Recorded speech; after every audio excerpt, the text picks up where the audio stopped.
Pessoal, boa noite a todos, todas, sejam bem-vindos. Essa é a nossa quarta aula da disciplina de criminalidade e violência na pós-graduação em inteligência de segurança pública.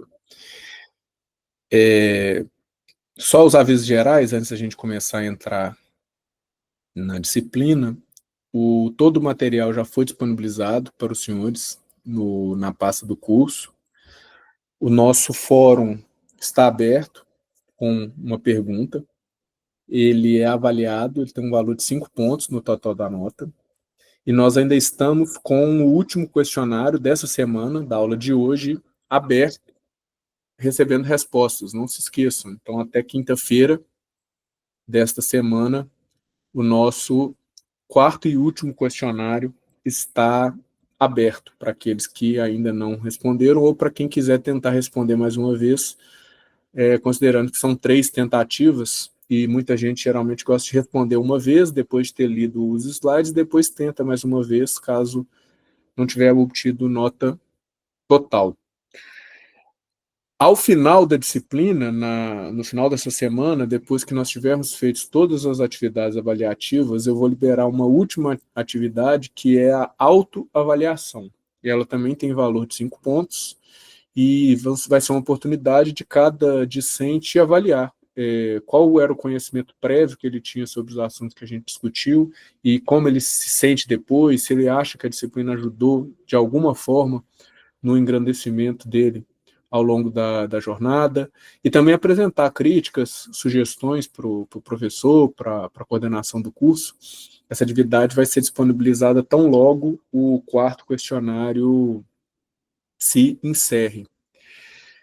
Atendendo a pedidos, está liberado também uma opção para quem não conseguiu fazer o terceiro questionário, o prazo dele encerrou na semana passada, mas a gente abriu o espaço para que o discente faça uma resenha de um texto, um dos textos de apoio que a gente publicou lá na pasta da disciplina. Então, caso algum dos senhores não tenha conseguido fazer o questionário da terceira semana, basta que vocês entrem no espaço, leiam o texto, é um texto curto, é um artigo científico, mas ele é curtinho, tem 10 páginas mais ou menos, e façam a resenha crítica, lembrando sempre que o critério de aceitabilidade de uma resenha crítica é que, além de resumir o texto, essa é só a primeira parte, né, de uma resenha crítica, vocês façam uma análise mesmo crítica, né, o que você achou, você acha que o artigo está certo, que ele está errado, com base em outras coisas que a gente já leu, você não concorda, ou você acha que está certo com base em exemplos práticos da sua vida profissional ou pessoal, ou coisa nesse sentido. Então, esses são os recados diretos, e sem mais, bom dia, boa tarde, boa noite para você que está nos assistindo no futuro, na gravação dessa aula. Na aula passada, pessoal, a gente terminou com uma pergunta que a gente estava falando sobre a diferença entre gangue, organização criminosa e facção. Só para a gente voltar um pouquinho mais ainda, né, na disciplina, e a gente fazer um roteiro completo do que a gente já discutiu, na verdade, a gente estava passando por todo um caminho que foi avaliando mais ou menos de forma comparada 3 grandes formas de enxergar a criminalidade. Então, a gente estava enxergando da seguinte forma. Na primeira aula, a gente falou sobre o olhar sociológico. E a gente viu lá que a gente tinha, lá nos primórdios, uma escola que tentava ver traços genéticos. Depois a gente viu a evolução disso para o crime como fenômeno social. Dentro dessa visão do crime como fenômeno social, basicamente, a gente teve a visão do Durkheim, E aí, não sei se os senhores lembram, a gente viu a visão dele toda de que o crime é um fato normal de toda a sociedade e por isso mesmo não haverá provavelmente uma sociedade sem crimes. E todas as teorias decorrentes desse tipo de visão, que enxerga o crime como um fenômeno normal e o ritual de resposta ao crime. De onde se tira, por exemplo, o conceito, inclusive a gente discutiu isso na primeira aula, do nosso próprio Código Penal brasileiro, né, que diz que o, a pena ela não tem só a função de retribuição do crime, ela também tem uma função de mostrar para o corpo da sociedade que aquele fato não é socialmente aceitável. Depois disso, a gente passou por uma segunda forma de olhar o crime e o criminoso, como se ele fosse uma espécie de produto ou subproduto do meio social que o cerca. E aí a gente viu que a gente tem escolas tanto da sociologia clássica para enxergar isso, então, por exemplo, a escola da aprendizagem, por exemplo, como escolas da sociologia crítica, que tem um impacto do pensamento do Karl Marx, que é uma segunda vertente para a gente enxergar a criminalidade e o criminoso. E aí a gente viu que dentro desse contexto muda um pouco a chave, porque não é como se o crime fosse um fenômeno normal e algo que é esperado de acontecer, e logo impossível de se haver uma sociedade sem crime. Numa posição de que o crime é uma impostura de algum tipo de sistema opressor em cima de algum tipo de cidadão oprimido, é possível acabar com o crime, desde que se acabe com essa opressão. Então, sempre lembrando, isso que são olhares, são lentes, a gente pode concordar ou não, mas a gente tem que saber que são formas de se enxergar o fenômeno da criminalidade. E existe essa corrente que enxerga a criminalidade com essa lente. Por exemplo, a gente discutiu uma teoria muito famosa e muito utilizada aqui no Brasil, que é a teoria dos rótulos.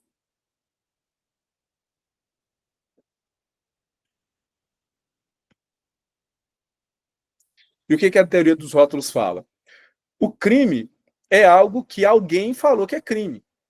Em algum momento da sociedade, os nossos representantes legais, sejam ele o Congresso, seja na última versão do nosso sistema penal brasileiro, o Supremo Tribunal Federal, mas alguém decidiu que um fato deve ser considerado típico, antijurídico e culpável, crime. Logo, será que algumas camadas da sociedade conseguem fazer pressão para que algumas coisas sejam crimes e outras não, e que para algumas coisas sejam crimes mais graves e outros menos graves? E aí a gente viu, por exemplo, que na teoria dos rótulos a gente tem duas fases da rotulação, né? No momento da criação da lei e no momento da aplicação da lei. Então, eu escolho condutas típicas de um determinado grupo social e defino se ele vai ser um crime mais ou menos grave. E aí, por exemplo, dentro das lentes dessa teoria estariam as explicações de por que crimes contra o patrimônio com agressão direta a uma pessoa, vis-à-vis roubo, tem uma pena e uma apenação, às vezes, até mais grave do que outros crimes que têm vítimas múltiplas, mais invisíveis, como os crimes de colarinho branco. Então, esse seria um momento da criação da lei. E eu teria um segundo momento, que é o da aplicação da lei, que diz respeito a, depois que a conduta foi considerada crime, será que a depender do grupo social, do pertencimento que a pessoa tem em relação à sociedade, ela vai ter aquele tipo penal aplicado de maneira mais gravosa? E aí eu não sei se os senhores lembram, a gente até apresentou aquele exemplo de duas matérias de jornalística do mesmo ano, separadas por poucos meses de diferença, em que, no caso de jovens da classe média, eles eram considerados jovens de classe média apreendidos com drogas, esse era o título da matéria, e no outro caso, que aconteceu num aglomerado urbano, eram traficantes com quantidade de drogas. Só que se a gente fosse ler lá dentro da matéria, os citados jovens de classe média foram pegos com uma quantidade maior de drogas do que os traficantes, no texto da matéria, no mesmo jornal, na mesma época. Então é só para a gente ver essa diferença da rotulação na criação e na aplicação. E aí a gente terminou a aula, essa parte da aula, falando sobre a situação no Rio de Janeiro, em que a gente teria o sujeito criminal, que é o momento em que a teoria do aprendizado social se une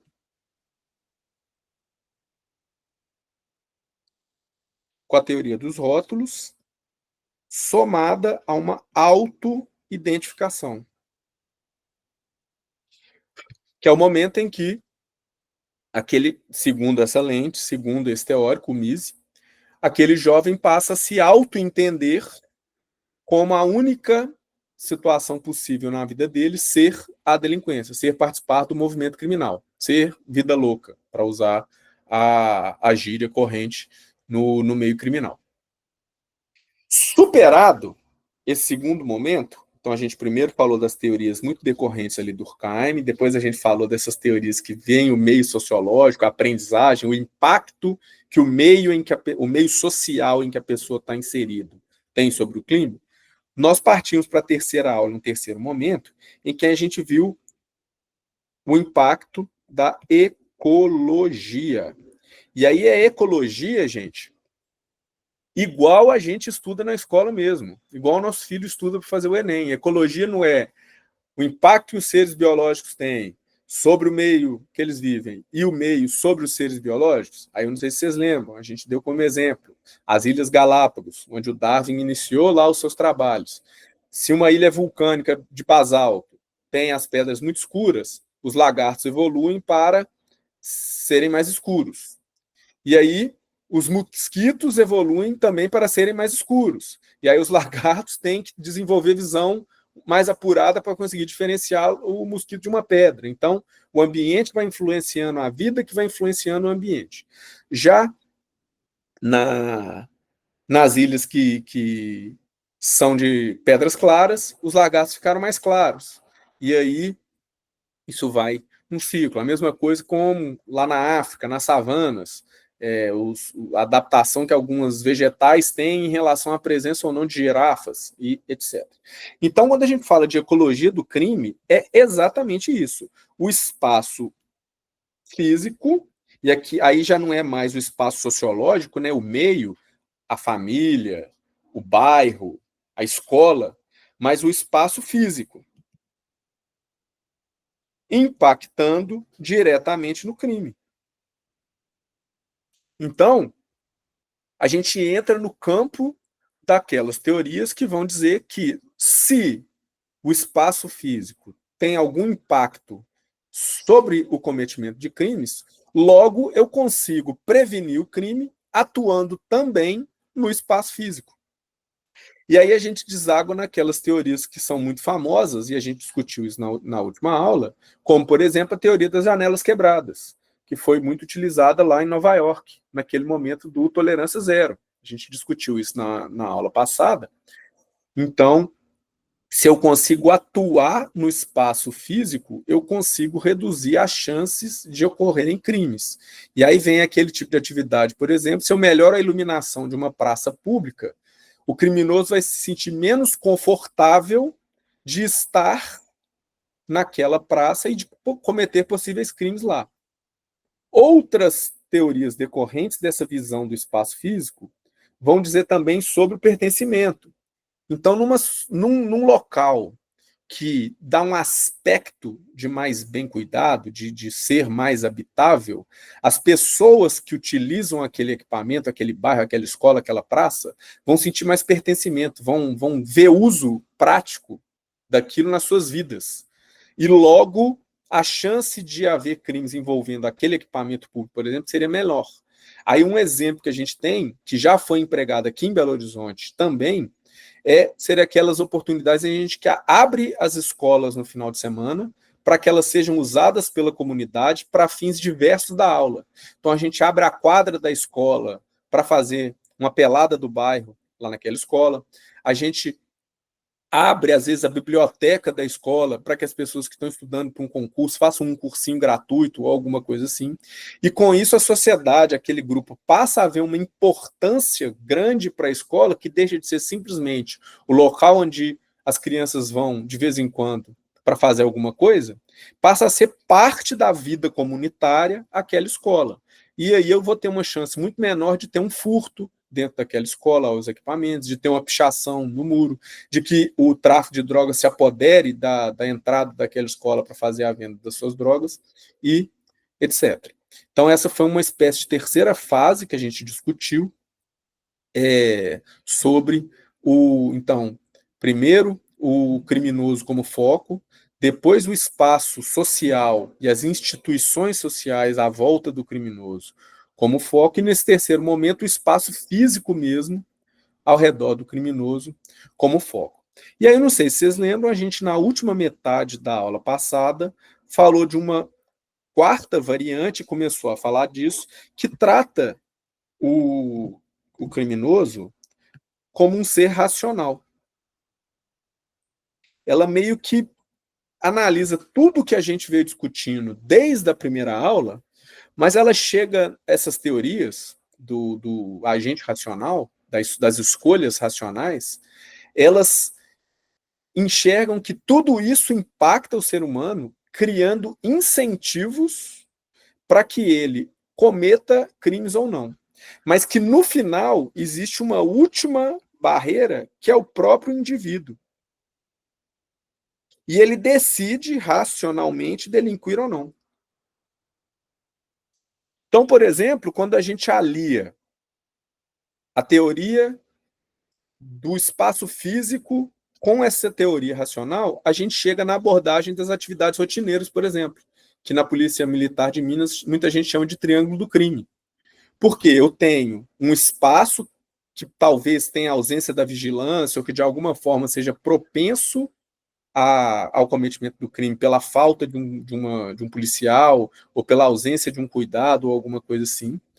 Eu tenho um espaço ali social que faz com que um criminoso tenha certa propensão a cometer algum tipo de crime, por exemplo. Então, eu tenho uma chance maior que um indivíduo que mora num bairro em que há uma quadrilha de furto de veículos, caso ele queira se tornar um criminoso, que ele seja um furtador de veículos, porque é muito mais fácil para ele aprender esse tipo de delito. Ao mesmo passo em que um jovem de classe média alta, que é filho de um grande empresário sonegador de impostos, tem muito mais chance de aprender como se constrói um CNPJ baseado na sonegação de impostos do que uma pessoa que não está nesse meio. Então, quando eu vou juntando isso com a última tripé desse triângulo, que é o indivíduo motivado a cometer o crime, eu chego num último ponto que é, dado este cenário, existem incentivos que o indivíduo pode seguir ou não, para no final fazer uma escolha racional se vale a pena, dadas as informações que ele tem sobre a possibilidade dele ser pego, caso ele seja pego, a possibilidade dele ter uma pena, a disponibilidade suficiente de vítimas para que ele consiga cometer o crime que ele quer no momento em que ele quer, a ausência da polícia naquele momento. Então ele vai juntando esses diversos pedaços de informação para no final tomar uma decisão racional de cometer ou não o crime. Se eu entendo que o indivíduo, dentro dessa lente, né, gente, sempre lembrando, desde a primeira aula a gente falou que tudo isso são lentes que eu posso considerar ou não, e eu posso rebatê-las também. Ao longo de cada aula a gente vai apresentando críticas que cada corrente teórica também recebe. Mas se eu parto do pressuposto que o ser humano é esse ser racional, que escolhe, dentro de uma série de incentivos, cometer ou não o crime, se eu atuar nesses incentivos, eu consigo reduzir a incidência do crime. Então, por exemplo, se eu retiro a disponibilidade da vítima que o indivíduo quer, menos indivíduos vão cometer crimes, porque às vezes alguns vão cometer o crime só se eles tiverem a certeza da disponibilidade da vítima. Outros não, outros talvez eles vão estar dispostos a arriscar um pouco mais e ir tentar cometer o crime, mesmo sem ter certeza se vai haver ou não a vítima disponível. Mas se é um tipo de criminoso que responde ao incentivo de uma grande disponibilidade de vítimas, eu reduzindo a disponibilidade de vítimas, eu atuo na criminalidade.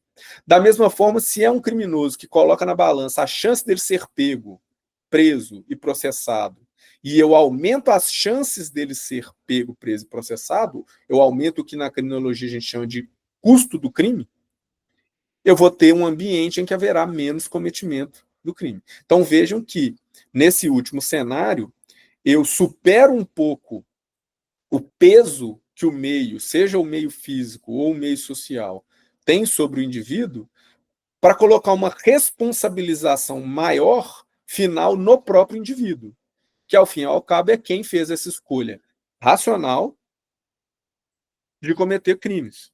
E aí a gente tem uma série de estudos na sociologia moderna que fazem, por exemplo, o acompanhamento da vida de pessoas que estão cumprindo pena nos presídios, e você realmente vai acompanhando aquela pessoa, ela entra no sistema carcerário, passa 1, 2 anos ela sai, passa 1, 2 anos ela volta, e aí você vai fazendo perguntas, questionários, vai acompanhando a vida daquelas pessoas, e você percebe que geralmente você pergunta para as pessoas, mas no final, o que te leva a cometer um crime? E existe uma grande parcela deles que responde porque eu achei que não ia ser pego, e caso eu fosse pego, a pena seria pequena, seria tolerável, ou no ambiente em que eu estou, o custo social para eu cumprir uma pena é pequeno. Porque vejam bem, uma pessoa que tem uma família estruturada, que tem uma carreira, que tem um emprego, às vezes o custo social para ela cumprir 3 meses em regime fechado é muito maior do que para um jovem que mora num aglomerado, dele cumprir uma pena, vamos supor, de 1 ano e meio, 2 anos. Então, o custo racional depende também da situação que a pessoa está na vida dela. Mas aí nós fizemos todo esse trabalho, todo esse caminho, e no final da última aula a gente estava fazendo uma introdução para a aula atual, e aí a gente chegou na pergunta que a gente fez. E aí a pergunta, os senhores vão lembrar, era essa: se o PCC já teria deixado de ser somente uma facção criminal e teria se tornado uma máfia. Alguém pensou nessa pergunta? Alguém queria falar alguma coisa? Alguém tem alguma opinião formada sobre isso? Se quiserem, podem abrir o microfone, podem postar no chat.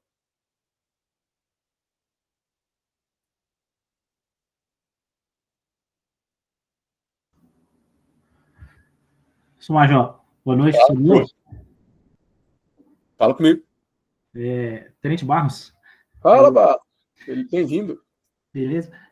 Assim, o que eu tenho de informação sobre máfia, só colaborando, é algo relacionado ao controle, a falta de controle do território, principalmente por parte do Estado, né? Quando você tem uma organização criminosa, uma facção, qualquer que seja o nome dado, a esse poder paralelo ao Estado, o poder sobre o território, sobre o uso da força e qualquer outra característica ali que é inerente ao Estado não pertence mais a quem deveria pertencer, né? Que no caso aqui seria o Estado. Então, ele passa a ter outro poder sobre aquele território, sobre as pessoas que habitam aquele território. Mais ou menos nesse sentido aí que eu acho que seria aí a máfia. Muito bom, o Barros. Tá no caminho certo. Eu não sei se vocês lembram, a gente começou falando sobre o conceito de gangue para fins de estudos da criminalidade moderna, e aí a gente fez uma diferenciação, né? O que a mídia, às vezes, o que pessoas que não são do meio chamam de gangue, nem sempre é aquilo que a ciência do estudo dos crimes chama de gangue. Gangue, o comportamento típico de gangue, por exemplo, a gente até deu o exemplo aqui na nossa RMBH, né? Ele está muito mais próximo do que seria uma torcida organizada do que uma quadrilha estruturada para traficar drogas, por exemplo. Então, a gangue seria, vamos supor, um estágio um pouco diferente de uma ORCRIM, de uma organização criminal. Ela tem uma certa... A gangue tem hierarquia, ela tem vinculação com o território, ela se estrutura através do conflito. Então, geralmente, uma gangue tem a gangue inimiga, tem a guerra dela.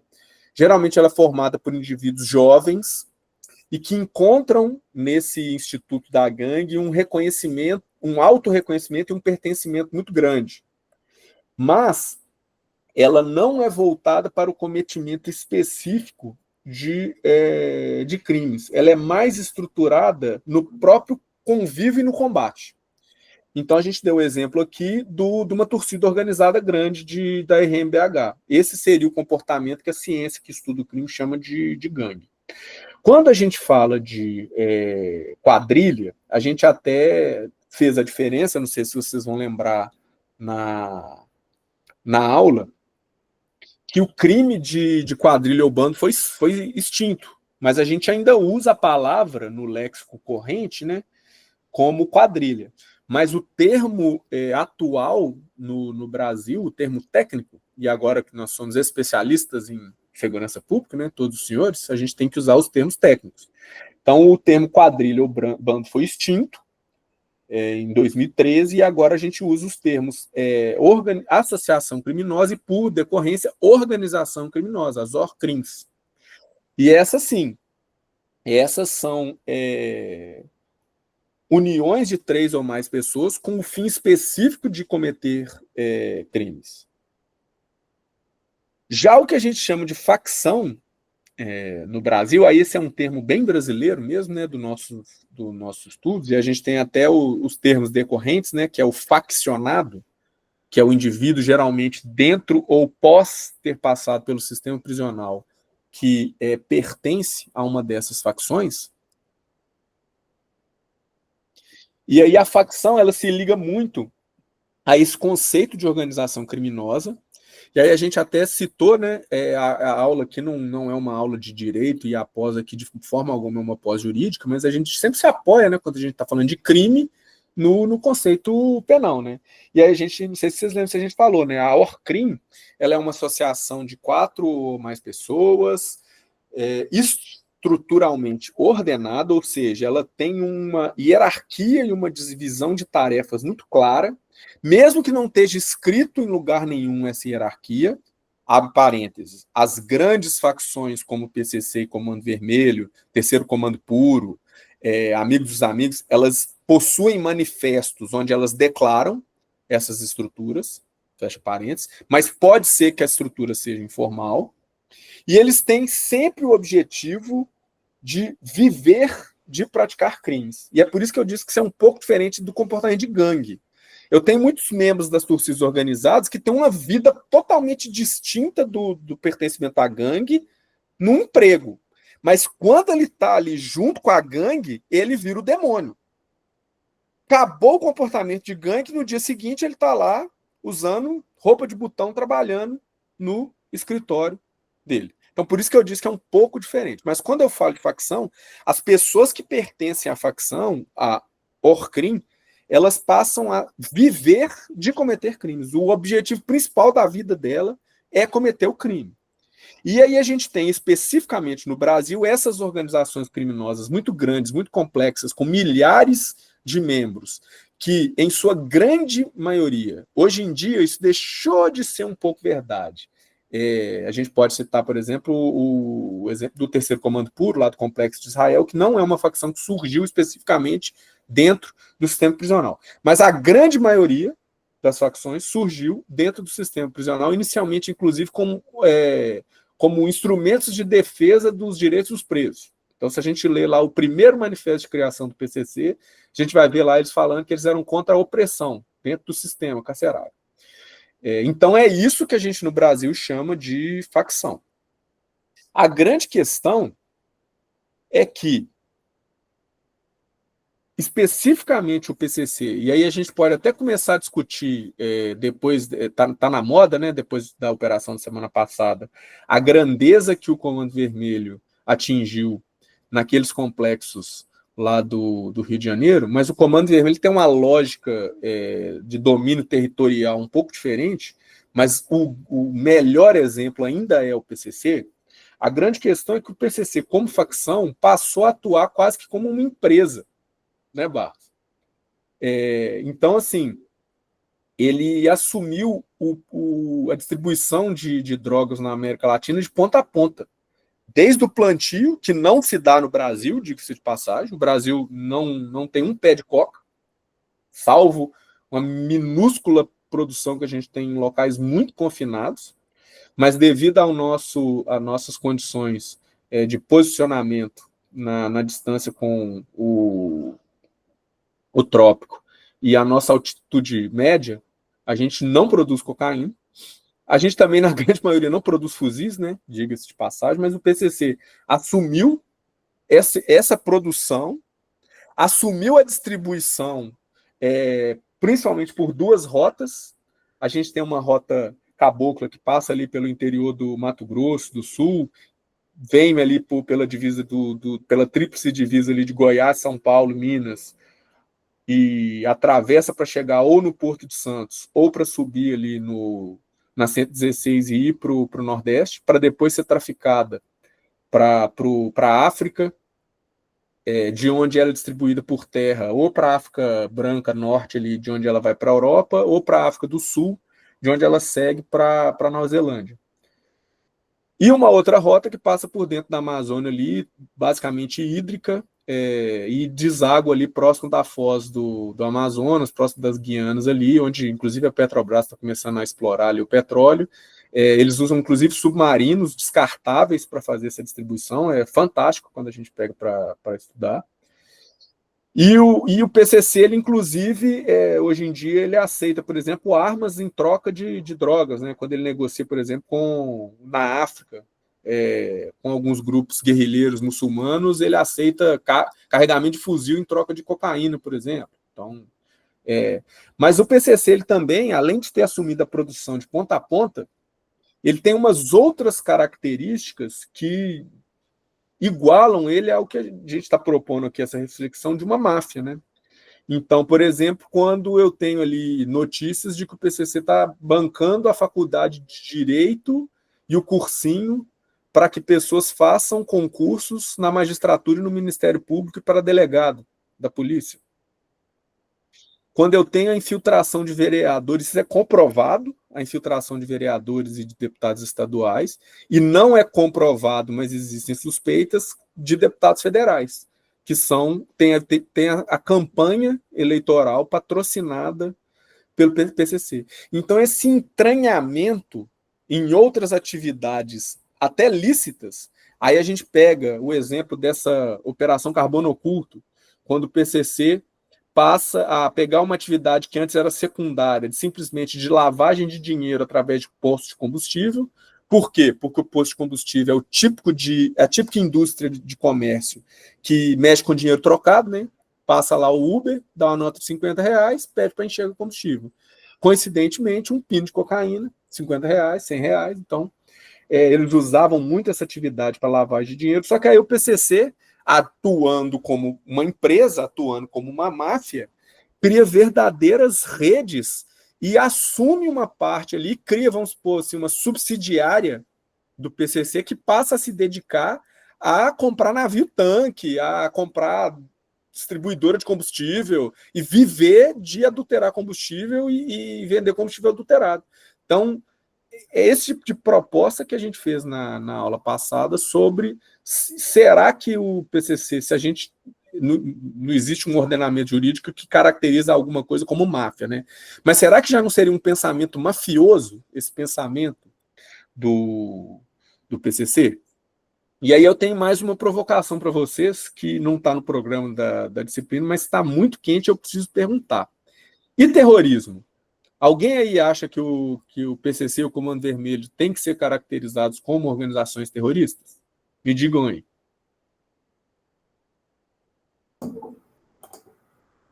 Senhor Major, boa noite. Fala comigo. Sargento Marcelo, tudo bem?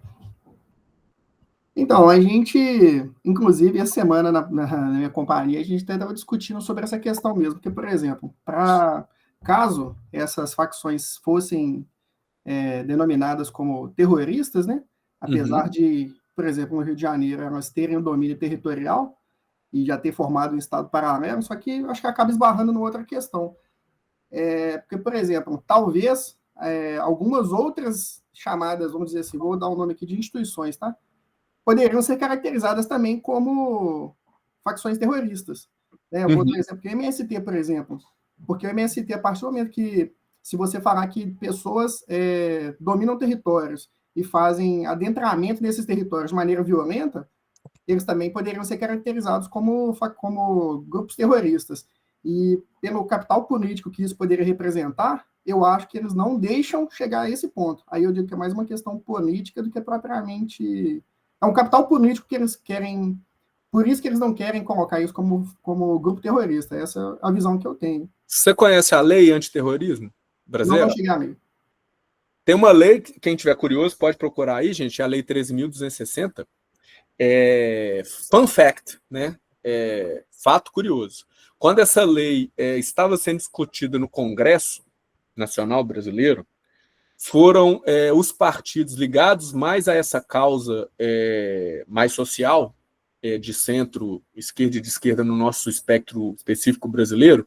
Aí, se a gente quiser discutir posicionamento e espectro político, é outra disciplina, outras 40 horas, mas enfim. Na época foram justamente esses partidos, e justamente com esse temor que você está dizendo, que fizeram uma ressalva explícita na lei antiterror, dizendo que no Brasil não poderia ser enquadrado como ato terrorista qualquer manifestação que envolvesse cunho político. Então, mesmo que você cometa todos os atos típicos previstos na lei antiterrorismo, então carregar grandes quantidades de explosivo, cometer algum tipo de coisa assim, se você tiver uma motivação que não seja de preconceito por raça, cor, etnia ou religião, ou xenofobia, se você tiver, mesmo que... E aí é engraçado porque na lei fala que a finalidade do grupo é promover o terror social. Olha que engraçado. E é exatamente essa questão também debatida, porque até onde eu, no conhecimento raso, né, era essa questão que o senhor falou do fanatismo religioso e provocar o medo pelo medo, simplesmente por isso. Só que, por outro lado, acaba que essas facções também, elas se impõem justamente pelo medo. Só que acaba esbarrando essa narrativa. Sim, mas aí só você está certinho, você tem certeza que seu conhecimento não é raso. Você está nos 10% da população brasileira que mais entende sobre esse assunto. Fique tranquilo. Mas aí, justamente devido a esse medo de criminalização de movimentos como o Movimento Sem Terras, fez-se, na época, a ressalva explícita de que não se poderia caracterizar como grupo terrorista os movimentos sindicais, movimentos direcionados à reivindicação política. E aí, plot twist, né? A terra plana capotando. Foi essa ressalva que, na época, os partidos de viés de defesa dos movimentos sociais fizeram para ter certeza que a lei antiterror não se aplicaria a nenhum movimento de cunho político, que impediu com que o STF caracterizasse as pessoas que participaram do 8 de janeiro como terroristas. Aí, não sei se você vai lembrar, durante a primeira semana após o 8 de janeiro, a mídia tentou emplacar que aquelas pessoas eram terroristas. Só que aí o próprio Supremo, na época, teve que reconhecer que não se aplicava a elas o termo terrorista no Brasil, porque no Brasil, quem comete crimes de viés político não pode ser enquadrado como terrorista. É muito engraçado como as coisas mudam, né? Mas fechando esse apêndice, a grande discussão, acho que você foi no cerne da questão, Marcelo, é a seguinte: ser um grupo terrorista geralmente implica em querer forçar algum tipo de mudança social, algum tipo de regime, mas principalmente pela imposição do terror. E aí, eu particularmente, aí é a minha opinião, tá? Eu tenho certas dúvidas se um grupo como o PCC, que tem uma visão muito empresarial do crime, se ele quer derrubar a sociedade, implodir a sociedade como ela funciona, ou se ele só quer se adentrar e se imiscuir dentro da sociedade conforme ela funciona no Brasil, de maneira patrimonialista, de maneira extremamente corrupta nas altas classes. Eu tenho dúvida se é realmente terrorismo o que eles fazem ou não. Especificamente no caso do Comando Vermelho, que, como eu disse há alguns minutos atrás, tem uma visão diferente do controle territorial do PCC, e por isso eles impõem o terror de uma forma um pouco mais explícita. E aí, para quem acompanhou o inquérito que o Ministério Público fez e que baseou a expedição dos mandados contra o DOCA, que subsidiou essa operação da semana passada no Rio, viu lá eles cometendo atos muito similares ao de tortura com pessoas no aglomerado para impor a lei da favela, né? Os tribunais que eles têm lá do crime. Então, essa é uma primeira questão. Será mesmo que isso que eles fazem é querer impor o terror pelo terror para reverter a forma como uma sociedade simplesmente funciona? Ou eles têm uma visão de domínio só daquele microterritório ali? No final, vamos dizer assim, será que o PCC e o Comando Vermelho, eles querem que o Brasil acabe e eles se tornem os donos do Brasil? Ou eles querem que o Brasil continue achando que é um país normal e uma democracia, mesmo a gente vivendo com 45 mil homicídios por ano? Então, vamos dizer assim, será que eles querem que a gente declare que o Brasil está em guerra civil contra eles, que seria uma das propostas que estão em voga aí, né? Ou eles querem continuar a vida deles nesse submundo do crime, mas sem fazer com que nada mude na estrutura externa, né? Na estrutura social, formal.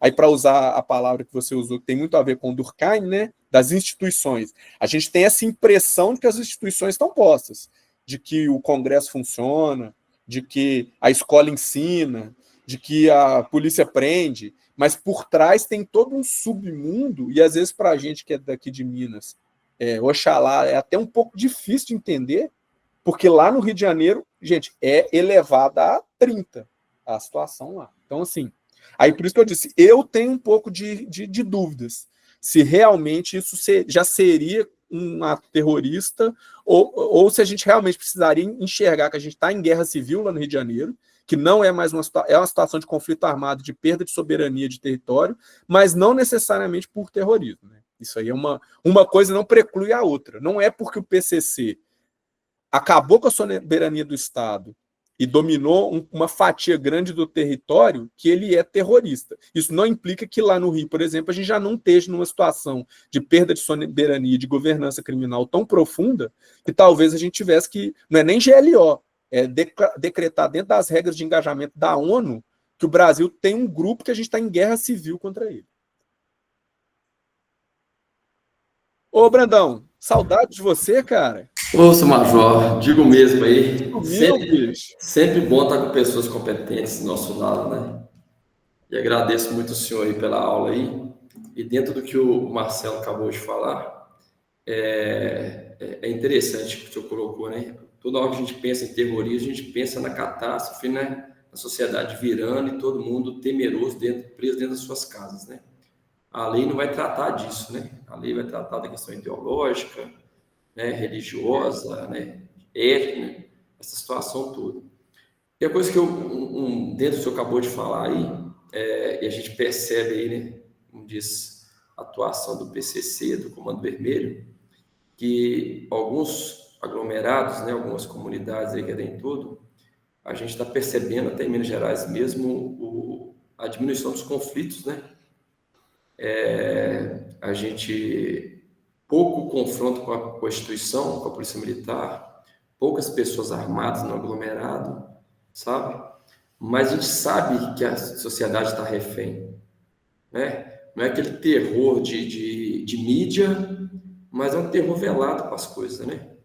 Aí, quando o mais próximo do terrorismo que a gente está vendo é a mídia demonstrando aí, justamente é o Comando Vermelho, mas, por outro lado, nós temos um Estado todo protegendo aquela comunidade, né?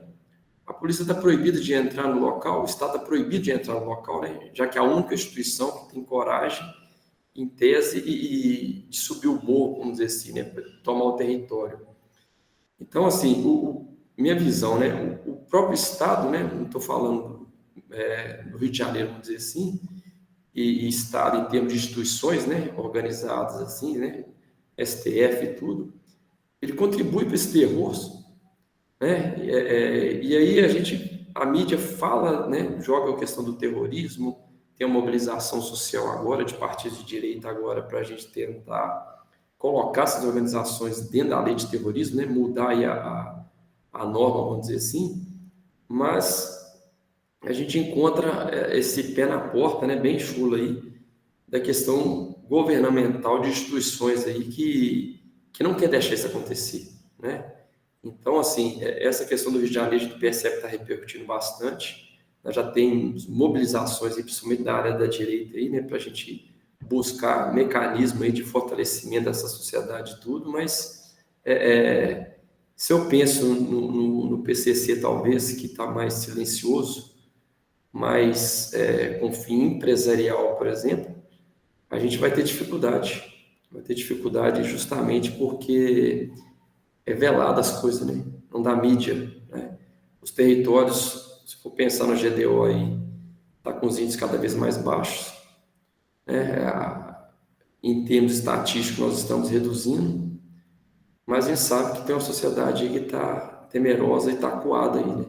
Ninguém fala nada, ninguém registra nada, esse tipo de coisa. Então, assim, é uma preocupação, né? E aí eu falo até dessa questão da pós aqui, que a gente vai percebendo, né? Aí agora, recentemente, nós tivemos aquela diretriz do comando aí, nós tratamos sobre governança criminal, né? E dando a lida naqueles documentos que o senhor enviou aí, sobre a criação do PCC, por quanto tempo o Geraldo Alckmin, por exemplo, ele negou a existência do PCC no Rio de Janeiro, né? Então, assim, acho que o caminho tem que ser o inverso, né? Se tem, mesmo que seja incipiente, tá logo no início aí, a gente tem que combater, né? Tem que aproximar, tem que combater, fazer valer a presença do Estado, né? Então, assim, é só uma reflexão mesmo que a gente está percebendo aí. E as aulas aí estão contribuindo muito para a gente ter essa visão das coisas, né? Que temos que pensar em fazer uma polícia diferente. O mais do mesmo não será mais suficiente a partir de agora. Excelente, excelente, Bruno. Obrigado. O Farley falou aí no comentário, né, que talvez o Comando Vermelho tenha uma cabeça um pouco mais de terror pelo terror, né, e o PCC é uma visão mais mafiosa, né, voltada para a empresa do crime ali. Mas eu penso também, aconteceu um fenômeno depois da DPF das favelas, que está até começando a ser estudado agora, que é a milicialização do Comando Vermelho, né? Muita gente achava que o Comando Vermelho estava diminuindo, que ele estava começando a encolher, porque as milícias estavam dominando territórios cada vez maiores, e aconteceu que depois da DPF das favelas, os territórios comandados pelo Comando Vermelho, eles viraram enclaves fechados e isolados, houve um sulamento daqueles territórios, e o próprio PCC começou a agir como milícia. Então começou a vender segurança, por exemplo. Então eu mato o comerciante e cobro dinheiro do comerciante para ele não ser morto. Esse não seria um comportamento muito clássico, se a gente for olhar a história da máfia italiana, e quando a máfia italiana veio para Nova York, lá nos Estados Unidos, e em Chicago. Esse não seria um dos comportamentos mais típicos de uma máfia, esse comportamento do Comando Vermelho agora, de vender segurança para o comerciante, de cobrar, igual eles estão cobrando lá no Nordeste, uma taxa para que a pessoa possa ter um carrinho de vender comida e bebida na beira da praia, por exemplo. Então, é uma reflexão, é complexo, gente, essa discussão. E eu acho que não existem tem um filósofo que diz que não há nada pior do que respostas simples para problemas complexos, né? Então, assim, eu não acho que tem uma resposta pronta. A gente só tem que tomar um cuidado também, porque aí, beleza, vamos supor que o Congresso passe a lei, vai ser avaliada, se eu não me engano, na segunda quinzena de novembro, beleza, passou a lei. Agora o PCC é considerado uma organização terrorista. Mas e aí? O próximo passo é decretar. Nós estamos em guerra civil contra o Comando Vermelho? Porque a guerra civil tem regra de engajamento, aí a gente pode entrar lá no site da ONU e olhar lá regras do engajamento num conflito. E lá nas regras de Genebra, elas são totalmente diferentes num conflito armado policial. Porque o membro do Comando Vermelho, e talvez esse seja não declaradamente, porque o governo federal está muito acuado, mesmo porque todo mundo sabe a forma como o partido que está no atual governo pensa. Então ele está muito acuado. Mas no final, se eu declaro que um grupo é terrorista e declaro que a gente está em conflito interno por perda da soberania, ele deixa de ser um criminoso e passa a ser um combatente inimigo. E se eu vejo um combatente inimigo armado, eu posso atirar, ele não precisa fazer menção em apontar arma para mim. A regra de engajamento é totalmente diferente. Vocês estão vendo que é muito mais profundo do que simplesmente eu passar uma lei e falar que o Comando Vermelho é terrorista. Ah, beleza, vai ajudar os Estados Unidos e a Interpol a tentarem pegar recursos no exterior da lavagem de dinheiro desses grupos, do PCC e do Comando Vermelho. Mas no principal mesmo, que é a perda de soberania territorial, e aí o Brandão colocou muito bem, talvez aqui em Minas a gente ainda não tenha nenhum lugar que realmente se possa falar assim, ó, o Estado perdeu a soberania naquele local, o Estado não entra mais lá. Não tem nenhum aglomerado de Minas, os maiores e os mais complexos aglomerados aqui na RMBH, seja na terceira ali, seja na segunda região ali em Betim, seja no aglomerado da Serra, no Cabana, não tem aglomerado que um recenseador do IBGE não entra aqui no estado de Minas para fazer o censo. Não tem um aglomerado que o CRAS para de funcionar se o traficante passar lá e mandar. Para sim, para por um dia, 2 dias, mas não tem assim. Agora, lá no Rio é perda de soberania mesmo. O Estado já não manda naquele território. Não é Brasil mais. Lá é o espaço do PCC. E aí vem a grande questão. Beleza, a gente decretou que isso é uma organização terrorista. A gente está disposto ao próximo passo, que é decretar que a gente está em guerra civil? Porque eu muito pessoalmente, acredito que não. Que isso não vai acontecer. Vamos ver aqui o Heleno, ó. Entendo que o primeiro passo é a aceitação de que o fato existe. Isso nós não vemos o Estado fazer. Sendo assim, já começamos perdendo. O que também não entendo vendo acontecer. A população que não vive em área de conflito diretamente não entende o perigo dessa leniência. Talvez as polícias do Brasil tenham que se unir e tornar atores principais nas discussões de direito penal e processual penal. Bom, tem várias camadas, né, nesse comentário. Um é que as polícias já fazem isso. Então, hoje, além da gente ter o Conselho Nacional de Comandantes Gerais, que é um órgão que tem sede em Brasília e que faz lobby do bem, né? Ele acompanha toda a matéria legislativa que diz respeito a crime, processo penal e principalmente as carreiras policiais. Mas as grandes instituições policiais, militares e civis, então, por exemplo, a Polícia de São Paulo, a Polícia de Minas Gerais, elas mantêm oficiais adidos lá em Brasília para atuar acompanhando a evolução de qualquer matéria legislativa que diga respeito a esses assuntos. Então, isso é uma situação. E a segunda situação, o Gontijo, eu acho que a população brasileira que não mora no aglomerado, de fato, ela é muito influenciada pela mídia, isso é normal, e ela vai ser mesmo, mas ela tem uma certa noção daquilo que acontece no Brasil. É lógico que as pessoas se baseiam muito principalmente quem se informa por redes sociais, elas se baseiam muito naquilo que é mostrado para elas. Então, às vezes, uma pessoa de Belo Horizonte acha que tem favela em Belo Horizonte igual o Morro do Alemão lá no Rio. É a impressão que passam para ela quando ela abre o super lá e lê uma notícia de capa no super. Mas eu acho que as pessoas têm uma certa noção daquilo que acontece. Tanto que se a gente pegar todos os ratings que foram feitos a partir do dia 10, 11 ali, e aí inicialmente, inclusive, alguns analistas começaram a computar como se fosse uma crítica à operação no Rio de Janeiro as pessoas que falavam que achavam errado a falta de apoio do governo federal. Mas aí acabou que entenderam que isso não era bem a análise correta, e todas as análises que foram sendo feitas por todos os institutos de pesquisa, Atlas, Intel, Datafolha, todas que saíram a partir do dia 10 ali, mostram que mais de 60% da população brasileira acha que aquela operação no Rio de Janeiro, por exemplo, semana passada, era necessária. E quando você pega um recorde das pessoas que moram nas favelas do Rio de Janeiro, só para 80 e tantos por cento as pessoas que acham. Então, de fato, quem vive o problema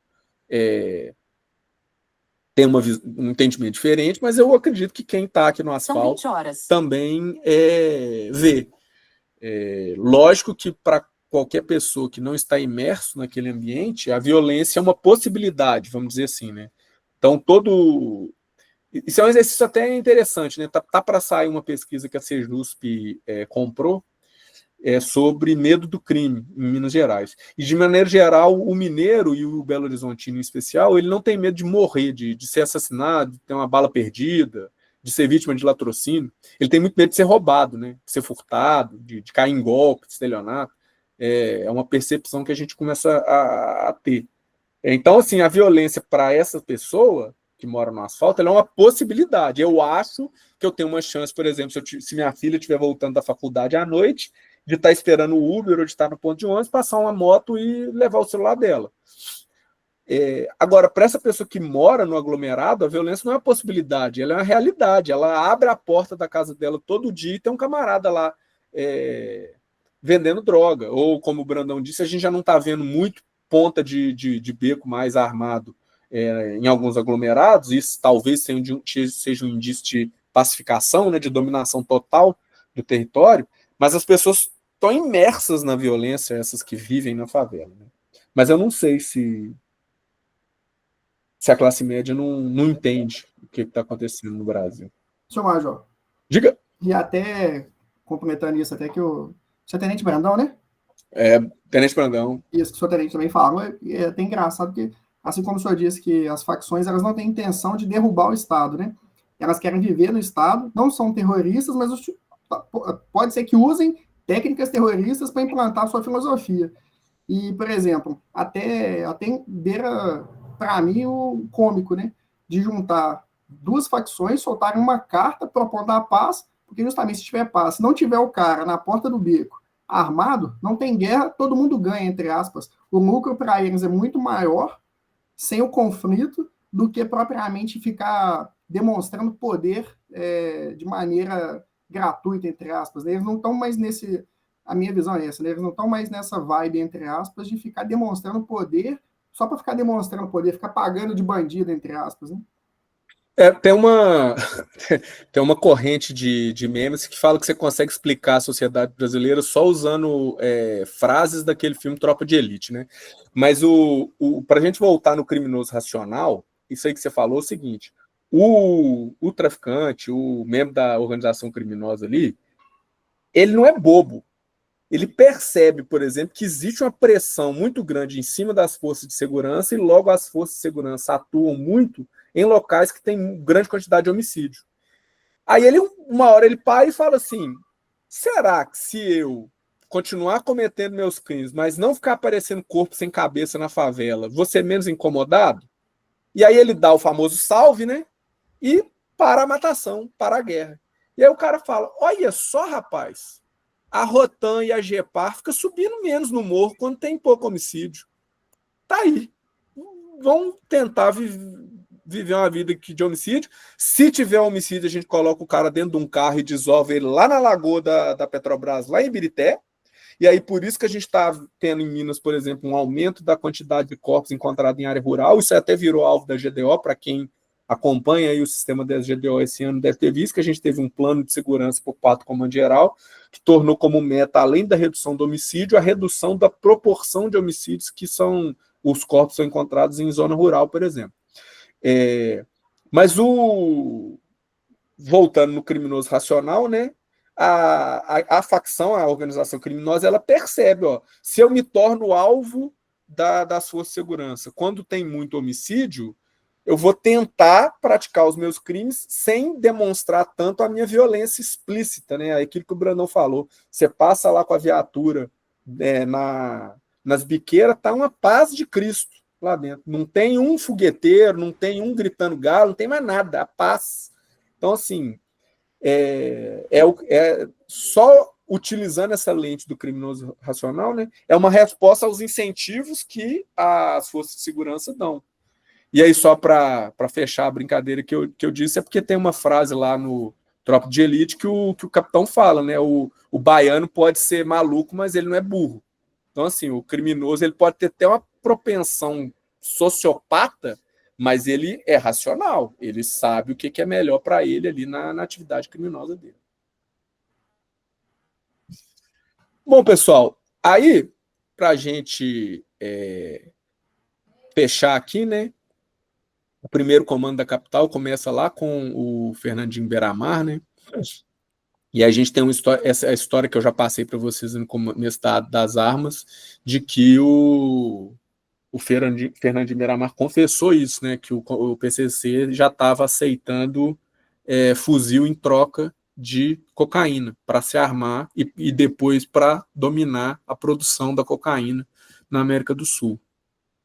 Ele surgiu lá em 92, né, como resposta ao massacre do Carandiru, e o lema deles, né, paz, justiça e liberdade, ligado aí às condições de vida no cárcere.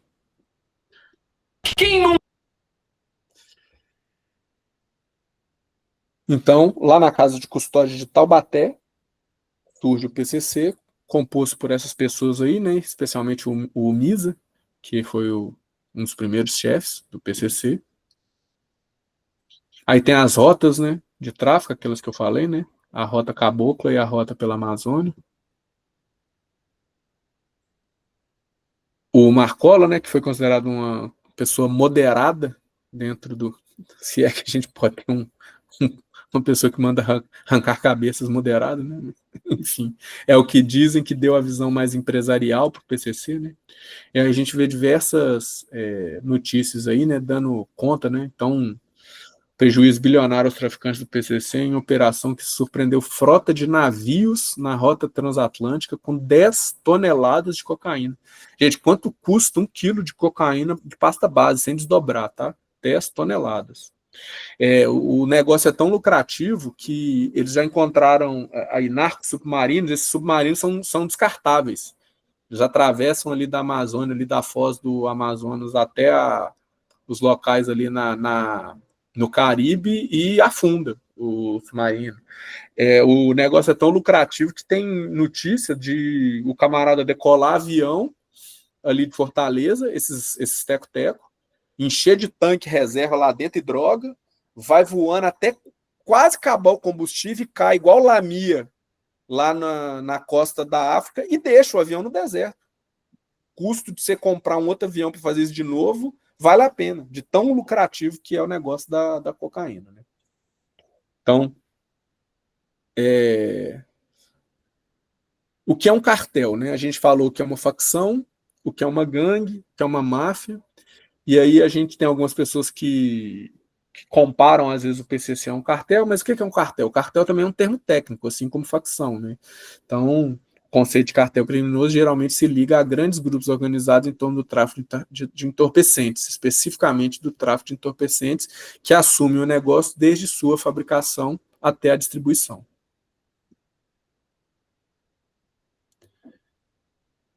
Para o Lamp, ele fala que um cartel tem natureza e gravidade do crime mais alta, associação de criminosos, concentração de poder ilegítimo e influência nas instâncias formais. Então a gente vê que, apesar de ser um termo que lá nos Estados Unidos, no inglês americano e no alemão, eles usam, né, cartel, isso tem muito proximidade com o que a gente chama aqui de Orcrim, né? E o papel que essas facções de criminosos acabou assumindo no contexto da criminalidade do tráfico de drogas brasileiro. Aí tem um outro termo bacana, né, que é narco-guerrilheiro, né? Então o termo narco-guerrilha foi cunhado pelo embaixador dos Estados Unidos em 82 para definir a associação entre traficantes de drogas, que são narcóticos, principalmente em inglês, né, com as guerrilhas revolucionárias de orientação comunista, principalmente lá na Colômbia, lá em Honduras. Então, esse termo narco-guerrilha foi muito utilizado, principalmente na época lá do Pablo Escobar, para quem viu aquela série Narcos, né? E aí tem algumas pessoas que já usam uma derivação desse termo narco-guerrilha, que são o narco-estado, né?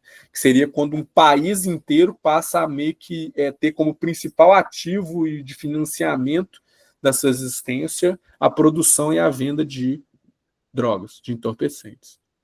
Então, se vocês ouvirem alguma vez na vida essa palavra maras, elas são basicamente as facções lá dos Estados Unidos, né? As Orcrins que vendem droga no México, na divisa ali, cartel de Sinaloa, etc. Mara é um tipo de formiga, né? Só para vocês saberem, que ataca enxame. Esse termo pandilhas também se liga aos cartéis mais ali na parte de Honduras, El Salvador e Guatemala. E aí, para a gente fechar a nossa perturbação, que a gente começou lá no início da aula, né, a distinção entre uma facção criminosa e uma máfia pode muitas vezes parecer sutil. No entanto, há diferenças significativas. A palavra máfia começou lá na Itália, né, mas existem organizações como a máfia russa e outras muito famosas. Né. E aí, PF frustra plano do PCC para assassinar autoridades, mais de 20 juízes do Rio ameaçados por milicianos recebem escolta, primeiro atentado terrorista do PCC completa 20 anos, vítima foi juiz, do bombom envenenado a bilhetes, as histórias dos juízes jurados de morte, aí é só essas colocações, né? Será que o PCC já não é uma máfia? Então, uma máfia frequentemente tenta cultivar uma imagem pública de certa nobreza ou código de honra, então a gente vê, né, no PCC, não, a gente tem código, a gente não oprime quem é cidadão de bem, e eles tentam meio que se colocar numa superioridade moral em relação ao Comando Vermelho, não, o Comando Vermelho é sujo, o Comando Vermelho, isso conversando com faccionados, né, a gente vê, né. Aí, né, e aí, será que isso é um ato terrorista ou não? O PCC planejou explodir carros-bomba em São Paulo durante a Copa. PCC planejou carro-bomba para explodir o prédio da Bolsa. PCC mata 30 policiais em menos de 48 horas, né? Não sei se vocês lembram aquela onda de violência. Então, assim, e aí, será que isso é um ato de terrorismo ou não? E aí vai, né? PCC se infiltrou em 13 cidades. PCC injetou 74 milhões de dinheiro em empresas, né? E aí? Eles são terroristas, mas ao mesmo tempo eles estão tentando lavar dinheiro com empresa formal. Será que eles são terroristas? Será que eles são uma máfia? Então é esse tipo de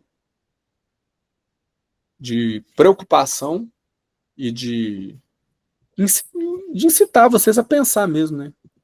Acho que é para isso muito que serve uma pós-graduação, né?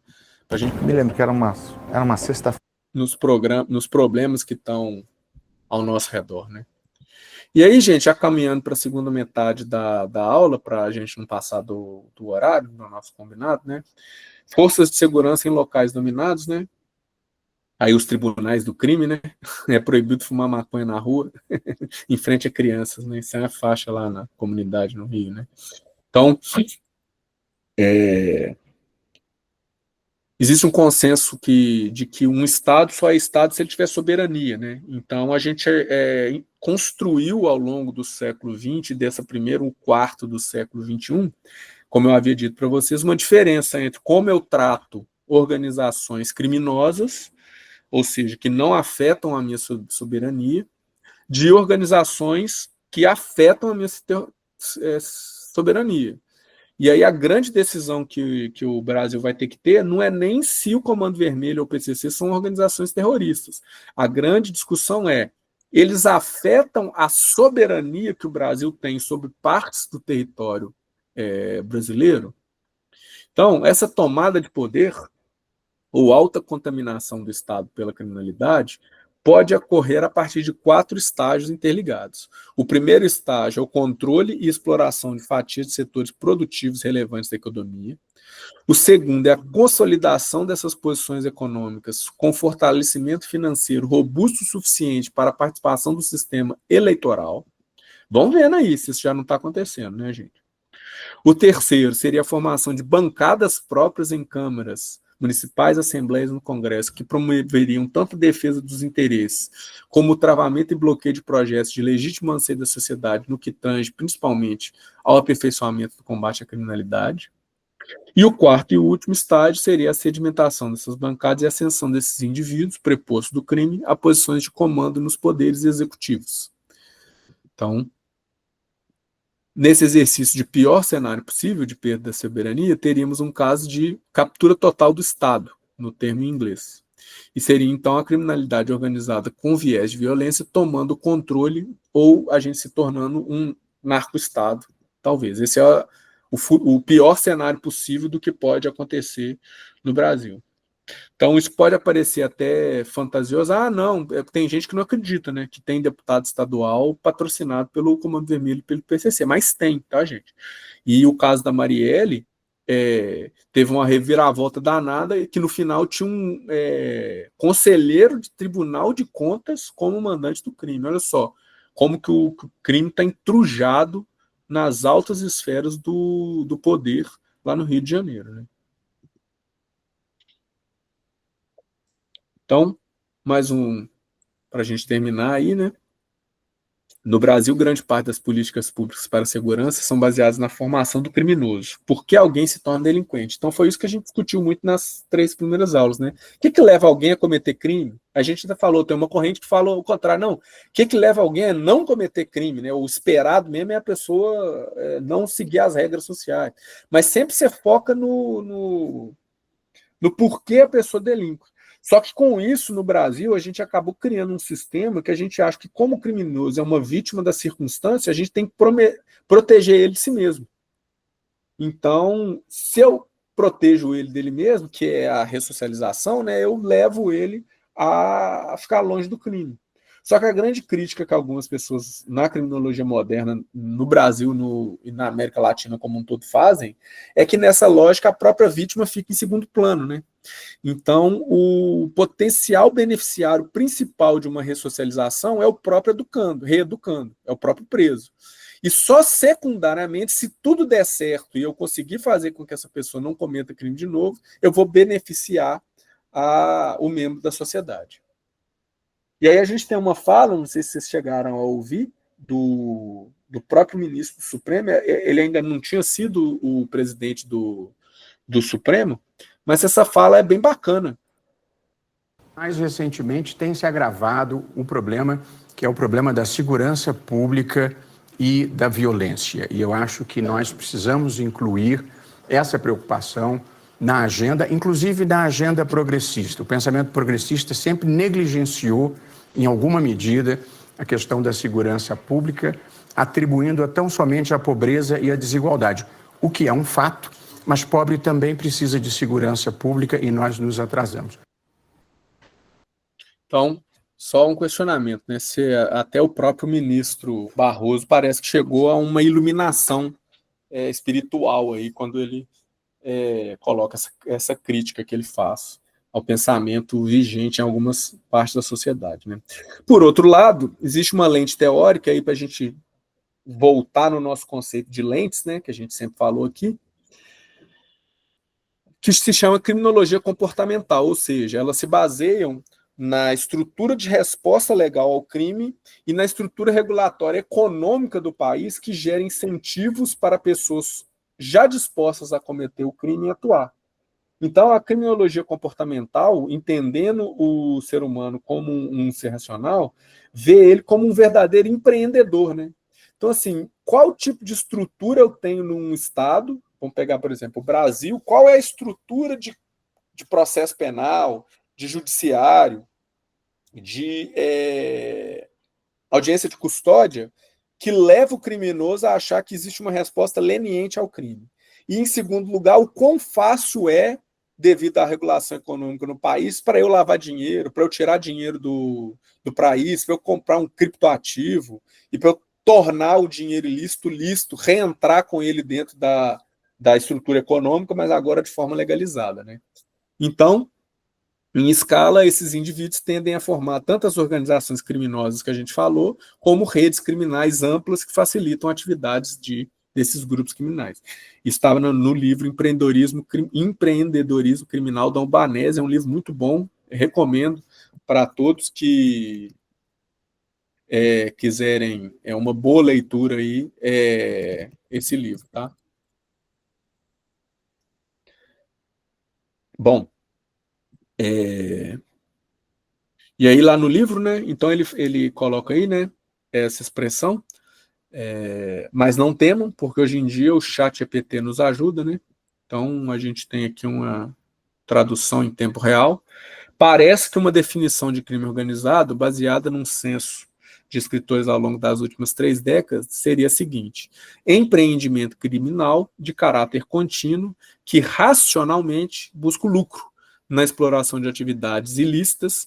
Sua existência contínua é assegurada pelo uso da força, de ameaça, no exercício de monopólios e ou com a corrupção de agentes públicos. Então, você vê que lá em 2000, o Albanese estava descrevendo o PCC de 2025, né? Engraçado, profecia autorrealizável, né? Vamos dizer assim. Né? Então, acho que é exatamente isso, né? Quanto às redes criminais que facilitam a atividade dessas quadrilhas, quando em rede, a resposta a esse desafio no nosso tempo exige a formulação de políticas públicas que sejam igualmente contemporâneas. Então, não dá para a gente querer combater uma organização criminosa do século XXI com técnicas e tecnologias do século XX. As teorias mais modernas são aquelas focadas no aumento do custo do comportamento criminal com a aplicação de enforcement, que seja ao mesmo tempo eficiente e legal. Então, o que esse tipo de corrente vai nos falar é que, já que o ser humano é racional e já que praticar crime é uma empresa, é um empreendedorismo, eu tenho que tornar essa atividade ou pouco lucrativa, ou muito complexa, ou aumentar o custo, caso a pessoa seja pega, de maneira a afastar esse empreendedor do empreendimento criminal. Então, se tem uma boca, é a mesma coisa que ter uma franquia de empadinha, para eu fazer com que menos pessoas queiram ter essa franquia, eu tenho que ou tornar a franquia muito cara, ou tornar muito complexo de você manter essa franquia. Basicamente, em miúdos, seria isso que essa teoria está dizendo. Né? Para nós, formuladores de políticas públicas, o que resta para nós?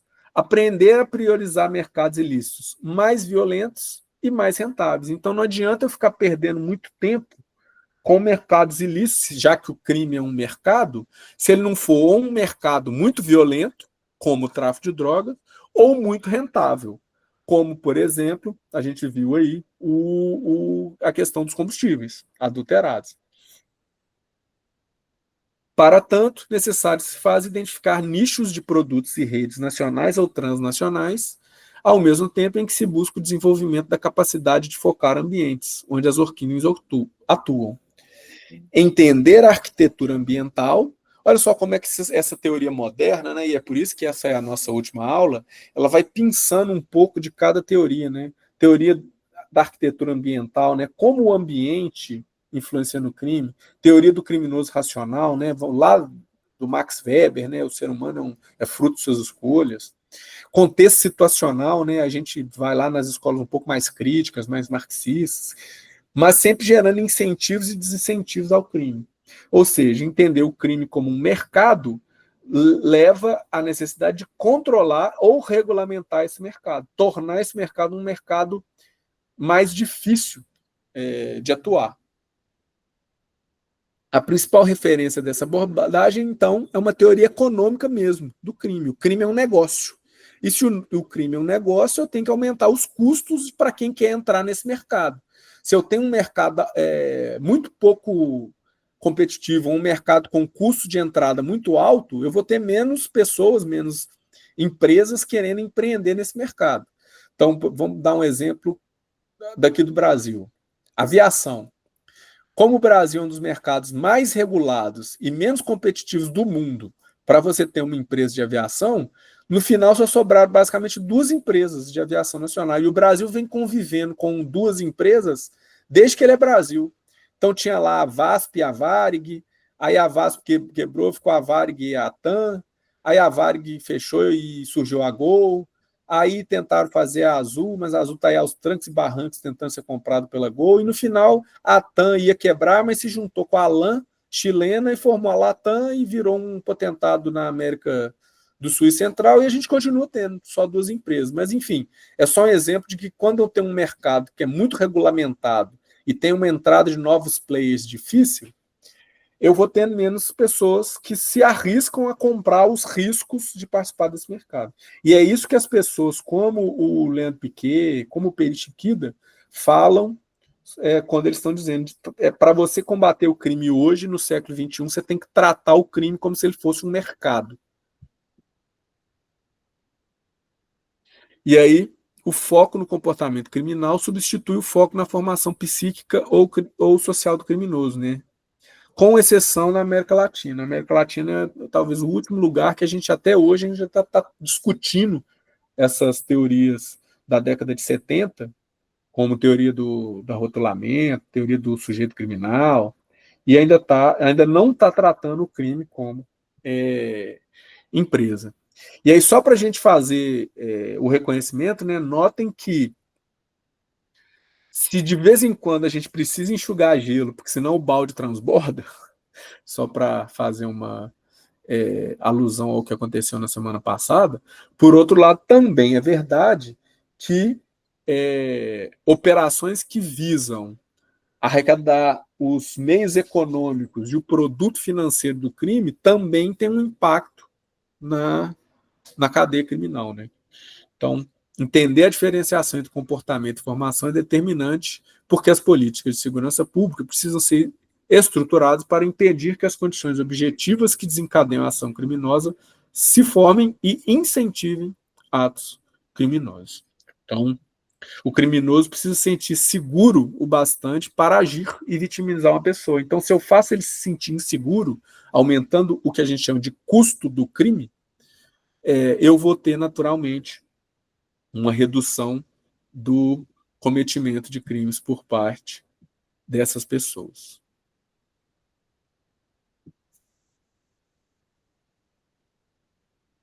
Então, o Gary Becker, né, que é famoso por ter proposto já lá na década de 70,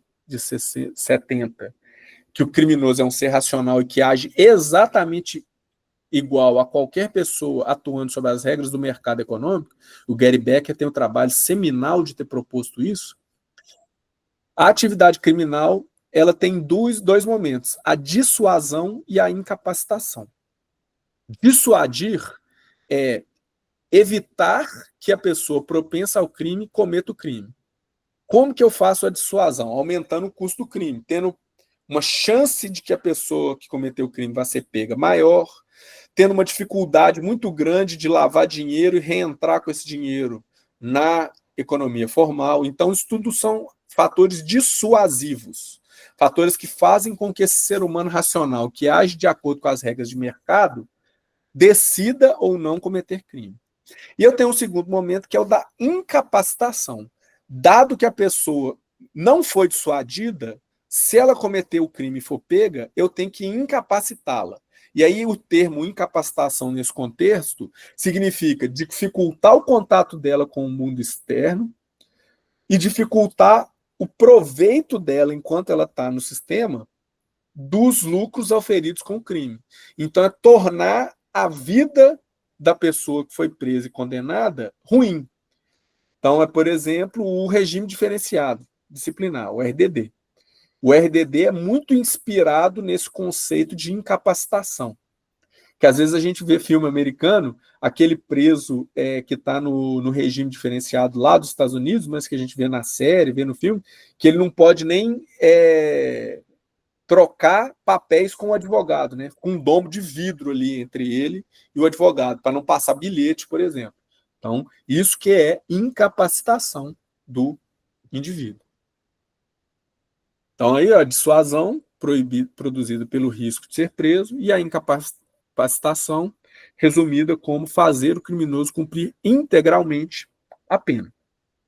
Perceba que o resultado dessa política é impedir a vitimização de terceiros em primeiro plano e se houver aprendizado do criminoso, ele tende a proteger-se, controlando seus impulsos e não voltando a delinquir. Então, o que as pessoas que elogiam esse tipo de visão falam que ela tem de ponto forte é que se lá nas teorias críticas a ideia é primariamente reeducar o preso e secundariamente, se tudo der certo, eu conseguir reeducá-lo, fazer com que as vítimas não sejam vítimas, na teoria da incapacitação, o foco principal é proteger a sociedade, proteger a vítima desse criminoso. Ele já delinquiu. E secundariamente, eu inverto a lógica e secundariamente, caso haja o aprendizado, eu vou dissuadi-lo de um novo processo de cometimento de crime. Então, isso muda um pouco, inverte a lógica das teorias que a gente tinha discutido na aula passada. Então, tanto para a OCDE, através da Força Tarefa de Combate aos Ilícitos, quanto para a ONU, na Conferência das Nações, para o Comércio e Desenvolvimento, as políticas formuladas, empregadas e avaliadas são sempre aquelas destinadas ao controle do fenômeno criminal através da criação de desestímulos, em especial do comportamento criminoso serial, que a literatura chama de empreendedorismo criminal. Então é só para a gente ver que às vezes a gente fica imerso nessas discussões meio até pueris, infantis do Brasil, de que o criminoso é vítima da sociedade e coisa parecida, para ver que órgãos que às vezes a gente nem tem noção, como a ONU, já tinham apregoado em 1964 que é o efetivo controle da pessoa para criar desestímulos, principalmente ao criminoso que delinquiu mais de uma vez, ao criminoso serial, é que tem resultado no crime. E aí a gente contrasta isso com aqueles tipos de cidadão aqui no estado de Minas, por exemplo, que já foi preso 60 vezes pela prática do mesmo delito, por exemplo. Então, falando aí de dissuasão e incapacitação, usando a definição de mercados ilícitos de Williams, as instituições, principalmente os estados, focam em agregar custo ao ponto de impedir ou dificultar a atividade criminosa. Então, você vai atuando em cada uma dessas fases do crime, tentando deixá-las inviáveis. Então, eu tento deixar a produção da droga inviável, ou a aquisição da droga inviável, ou o transporte da droga inviável, ou a venda. Notem que a cada passo nessa cadeia aqui, eu aumento o risco. E onde está a prova de que uma das contraprovas de que essa teoria de fato funciona, vamos dizer assim, é que onde está mais concentrado o risco é onde está mais concentrado o lucro da ação criminal. Vejam bem, é só a gente acompanhar o quanto que o custo de 1 quilo de coca aumenta desde essa fase, principalmente nessa fase, e no final, lá na fase da venda, para eu ver que onde está mais concentrado o risco, que é no transporte, especialmente no transporte transnacional, onde tem o salto de lucratividade desse produto. Então, isso é só uma contraprova que a gente faz para ver que essa teoria faz um pouco de sentido, quando a gente vê que quanto maior o risco do negócio, maior o salto de preço. Então, 1 quilo de cocaína lá na ponta, produzido pelo cocaleiro na Colômbia, é infinitamente mais barato do que o quilo da cocaína que entra no Porto de Santos, que é infinitamente mais barato do que o quilo de cocaína que sai lá no Porto de Amsterdã. E aí, como o risco já está quase completo, quando eu já estou com essa droga lá em Amsterdã, no Porto, não tem um salto tão grande de custo entre essa droga no Porto de Amsterdã e com o dealer lá para comprar um pino de Eppendorf de cocaína na Holanda, por exemplo. Então, a OCDE recomenda que governos fortaleçam as capacidades de aplicação da lei, sejam mais flexíveis e ágeis do que as redes criminais e imponham sanções com efeito dissuasor tanto sobre o criminoso quanto possíveis atores terciários da rede criminal. A gente faz esses slides, gente, só para os senhores verem que existe toda uma discussão que às vezes a gente não tem aqui no Brasil, que às vezes, se a gente balizar nosso entendimento só por rede social e pelo que a mídia tradicional fala, a gente não sabe que tem uma discussão séria no mundo falando sobre a importância, por exemplo, de aplicar a lei, de fazer com que um indivíduo que é preso por homicídio fique 20, 30 anos preso, que ele não sai depois de 2, 3 anos da cadeia, porque senão o custo de matar outra pessoa acaba, vamos dizer assim, valendo a pena se eu estou disposto a matar uma pessoa. Se eu chego à conclusão que eu quero cometer um homicídio, se o custo que eu vou ter de ficar apenas 2 anos é um custo socialmente aceito para mim, porque, por exemplo, para um policial militar que se envolve numa briga de trânsito e mata uma pessoa, a vida social dele vai praticamente acabar. Ele vai ser expulso da instituição que ele trabalha, ele vai ter problema, a esposa dele vai largar ele, os meninos vão ficar magoados com ele. Agora, um cidadão que está lá no aglomerado, às vezes, passar 2 anos preso, para ele é um custo que ele está disposto a pagar. Então, vejam que eu tenho órgãos internacionais que às vezes a gente acha que não são órgãos que estão voltados para essa visão, e eles estão defendendo que a gente tenha penas rígidas, por exemplo. Então, em todo o mundo, mas com um enfoque grande na América Latina, predomina hoje um contexto de dissuasão parcial, em que a lei penal e a detenção não geram restrições significativas ao criminoso a ponto de desmotivá-lo. E a ausência de incapacitação na prisão, ou seja, eu estou preso, mas eu consigo continuar comandando uma facção de dentro da cadeia, em regra, não impede de cometer novos crimes. A avaliação geral do Rule of Law Index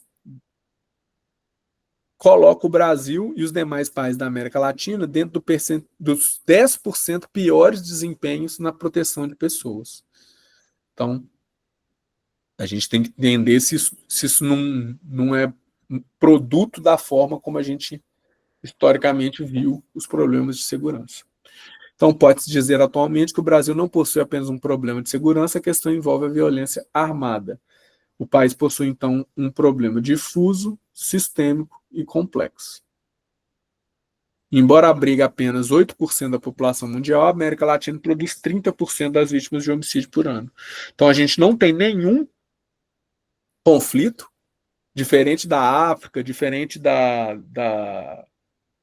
Oriente Médio, em que a gente tem guerras civis, a gente tem conflitos étnicos, a gente tem problemas de religião entre muçulmanos e cristãos, entre judeus e muçulmanos. Aqui na América do Sul, nenhum país tem isso, e nós temos as maiores taxas de homicídio para cada 100 mil pessoas.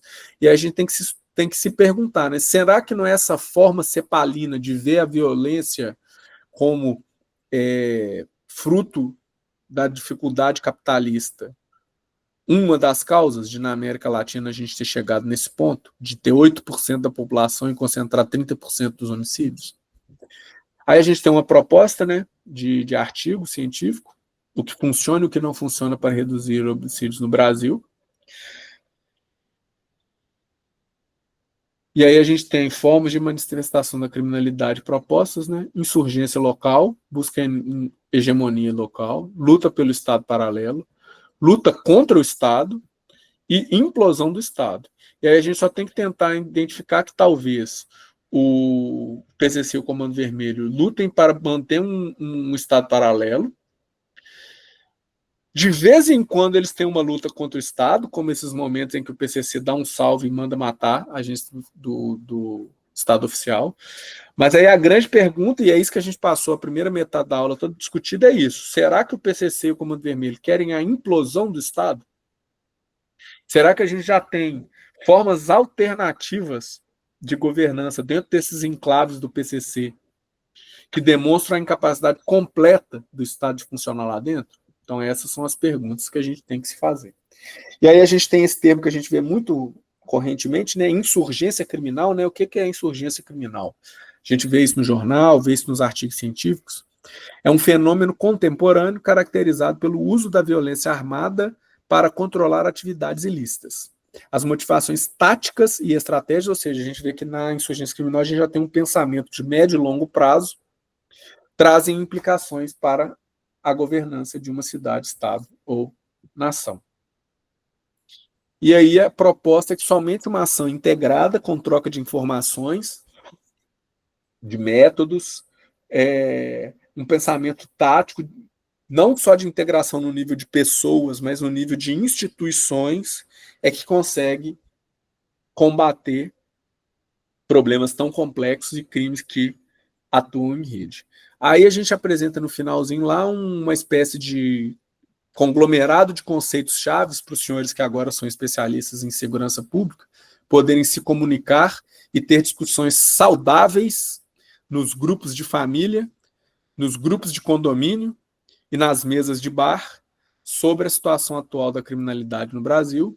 Então, o que é criminologia comportamental, o que é empreendedorismo criminal, quais são os conceitos de mercados ilícitos que a gente tratou, o que é insurgência criminal, o que é a possível renegociação do contrato social, né? Quando as insurgências levam à erosão das instituições e ao completo colapso da governança estatal. O que é a governança criminal, né? O Brandão até falou, né, que existe uma recomendação de a gente discutir a sério em Minas Gerais os processos de governança criminal. Então, uma forma alternativa de governança estabelecida por atores armados não estatais em enclaves de microsoberania, impondo padrões de comportamento e regras de convivência. Então, às vezes a gente fica falando os conceitos de maneira fluida, né? E aí vai incorporando no nosso linguajar, a gente vai falando todo dia, os senhores que são do CIPOM, né, da governança criminal, mas é bom que a gente de vez em quando pare para lembrar, né, o que é governança criminal, né? Tem um conceito fixo, estabelecido para a governança criminal? E aí a proposta da segurança multidimensional vai além dessa segurança pública tradicional, entendida como combate ao crime pelas polícias, e passa a incluir aspectos como segurança urbana, desenvolvimento socioeconômico, direitos humanos, governança total da soberania no país, discute a importância de abordagens abrangentes e integradas para lidar com desafios contemporâneos. Essa segurança multidimensional é uma reunião, então, de capacidades coercitivas, polícia, e não coercitivas, estrutura de mercado, dificuldade de lavagem de dinheiro, sendo possível abandonar pensamentos de abolição penal para avançar em mecanismos dissuasórios capacitantes.